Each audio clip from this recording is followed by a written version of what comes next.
If you could bring back one NBA rule, what would it be? Now, I feel like today's NBA, I love today's NBA. Although it does have some, cons to it, I do love a lot of what the NBA has evolved to.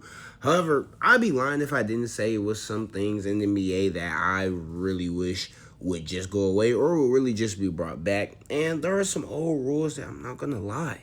I would love to see them implemented in today's NBA. One of, and what I probably think is going to be the most popular one, honestly, is hand checking.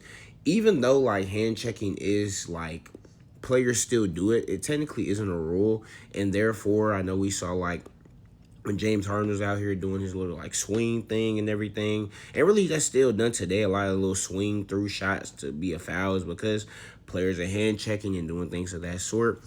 And it just forces the defender to be able to take his hands off because technically hand checking is illegal. But imagine if hand checking was brought back, man. You would no longer be able to do the swing shot. And I feel like this would make it harder for teams and, offensive beasts like a James Harden, like a Steph Curry, like Kevin Durant, Luka Doncic, all of these different type of players who kind of have that move, that swing through move in their arsenal, forces them to get a little bit more creative on the offensive side of the ball.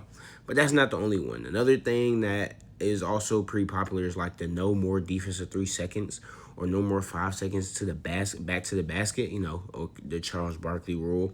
Now, the 5 seconds back to the basket, I think that's actually good for the NBA.